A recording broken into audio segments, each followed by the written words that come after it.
नमस्कार। क्या आपको मालूम है कि जनता की खाली जेब भी काटी जा रही है और जनता की खाली जेब को काटकर सरकार ने पिछले 5 सालों में 8,500 करोड़ रुपए की कमाई की है। एक आम आदमी अपना पैसा बचाने के लिए बैंक में रखता है और जब बैंक ही उस आम आदमी के खाते में चूना लगाने लगे तो सोचिए उस आम आदमी का क्या हाल होगा। विभिन्न बैंक मिनिमम बैलेंस के नाम पर एक मोटी रकम ग्राहकों से वसूल रहे हैं। आपको मालूम है कि मिनिमम बैलेंस ना रखने पर आपके खाते से बैंक जुर्माने के रूप में एक बड़ी रकम वसूल सकता है और इस तरीके से पिछले 5 सालों में देश के 12 जो सरकारी बैंक हैं उन्होंने 8,500 करोड़ रुपए गरीब जनता की जेब से वसूल लिए हैं। ये जानकारी संसद में लिखित तौर पर केंद्र सरकार ने दी है। केंद्र सरकार के वित्त राज्य मंत्री पंकज चौधरी ने बताया कि पिछले 5 साल के दौरान ग्राहकों से मिनिमम बैलेंस पेनाल्टी के तौर पर वसूली गई रकम का आंकड़ा निकलकर जो सामने आया है वो 8,494 करोड़ का है। ये आंकड़ा इसलिए और ज़्यादा महत्वपूर्ण हो जाता है क्योंकि पिछले ही साल, मैं साल 2023-24 की बात कर रहा हूँ, जो 12 सरकारी बैंक हैं, इसमें प्राइवेट बैंक शामिल नहीं है, जो 12 सरकारी बैंक हैं उन्होंने एक साल के अंदर 2,331 करोड़ रुपए की कमाई मिनिमम बैलेंस के तौर पर पेनाल्टी वसूल कर की है।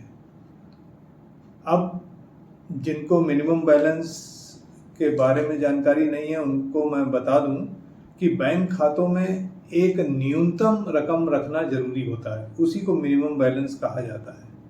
हर बैंक ने अपनी एक न्यूनतम राशि तय कर रखी है कि अगर आप अकाउंट खोलेंगे तो इतनी राशि आपको अपने अकाउंट में रखनी पड़ेगी और अगर आपके अकाउंट में उतनी राशि नहीं रह पाती है, उससे कम हो जाती है, तो पेनाल्टी के रूप में आपसे एक निश्चित रकम आपके अकाउंट से काट दी जाएगी।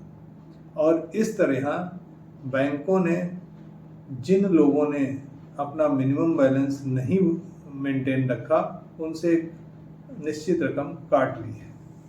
ये मिनिमम बैलेंस की बात भी विभिन्न बैंकों की अलग अलग है। जैसे कुछ बैंक इसको मंथली तौर पर देखते हैं कि महीने में अगर आपने न्यूनतम धनराशि रखी तो ठीक है, अगर नहीं रखी तो जुर्माना कट जाए। कुछ लोग इसे क्वार्टरली 3 महीने पे आंकते हैं। इसी के साथ ये भी बता देना जरूरी है कि ये शहरी, कस्बों और गांवों के लिए भी अलग अलग है। सबसे ज़्यादा न्यूनतम बैलेंस शहरी बैंकों में काटा जाता है जो शहर में स्थित है और सबसे कम धनराशि जो बैंक गांव में स्थित है वहां के ग्राहकों से काटी जाती है। अब इस तरीके मिनिमम बैलेंस को ना मेंटेन रख पाने से जो गरीब आदमी है उसके खाते से एक बड़ी रकम कट जाती है। वो ज़्यादातर मिनिमम बैलेंस वही लोग पूरा नहीं कर पाते जो आर्थिक तौर पर जिनकी स्थिति अच्छी नहीं है और ऐसे में अगर आपके खाते से पेनाल्टी के रूप में एक रकम काट ली जाए तो निश्चित तौर पर कोड में खाज के रूप में होगा। बैंक अकाउंट में मिनिमम बैलेंस रखने की शर्त आम आदमी के ऊपर बोझ साबित हो रही है। पब्लिक की जेब काटने का ये नया तरीका निकल आया है जिसमें जनता उफ तक नहीं कर पा रही है। बैंकों को चाहिए कि वो आप ग्राहकों को खाता खोलते समय ये बताए कि उसे अपने खाते में न्यूनतम कितनी बैलेंस रकम रखनी है। साथ ही इसकी जानकारी वो उनको दिए जाने वाली पासबुक पर भी दे।